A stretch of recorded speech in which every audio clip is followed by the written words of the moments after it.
Hi, this is a highly condensed version of the story of our son Oliver Thacker. Ollie was born in October 2005 and was diagnosed with a left thalamic midbrain low-grade inoperable astrocytoma on the 28th of September 2008. Diagnosis was preempted as a result of what we now know to be symptoms of hydrocephalus. So under GOSH, Ollie followed a well-trodden protocol, 2 years of chemotherapy and neurosurgery. In fact, in total, Ollie had 29 operations to his head. 6 months post the end of chemo, the tumour started to grow again and we elected to go to North America for proton beam therapy, which finally appears to have worked, as 9 years on there's been no regrowth of his tumour. Social impacts on Ollie.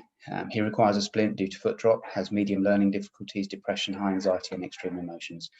He has difficulty making friends, leading to loneliness, very low self-esteem. He was bullied in primary school, and he was excluded from our chosen secondary school due to one episode of challenging behaviour on budge up day before the end of the prior summer term, despite us giving detailed descriptions of Ollie's needs. He's now in a fantastic special needs school since year 7 and is starting just to make friends.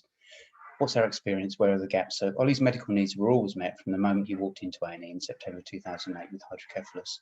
From that point on, all the disciplines came into play without requiring intervention from us, other than the odd chasing of appointments. Even when going to the US for proton beam, everything happened very smoothly prior, during, and after treatment.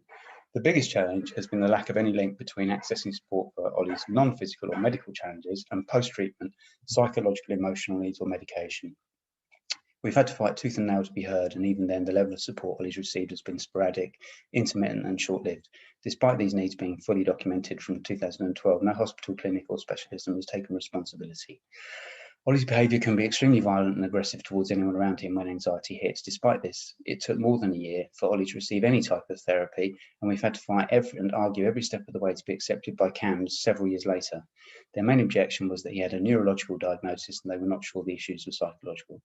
Nothing was put in place to address Ollie's total lack of self-esteem or acceptance of who he is and his disabilities. Sporadic sessions of play therapy came to an abrupt end several times when the specialist moved to other clinics, and there were no replacements.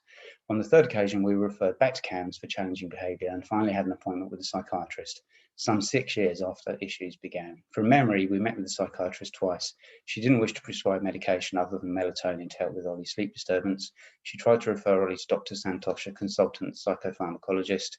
This required approval from our local CCG, and we waited months only to find that the hearing had decided the funding would be declined. We had no right to appeal. The psychiatrist in the meantime had moved and Ollie never saw another psychiatrist. No explanation given for the decline. The paperwork had been lost. We were fully prepared in the end to be seen privately and pay for any support. However, a referral is required, and if a suitably qualified referrer is not available, and so the circle begins again, another option closed off. There's always been a perception that if Ollie has improved marginally from a bad position, this is sufficient to consider he's cured and no further intervention is required. So the reality, as those of us living in this world know, is that there is no cure. Each time Ollie's been discharged from these services, we've had to start the whole process of trying to be heard and find a team willing to help again. It's exhausting, stressful, and entirely unfair.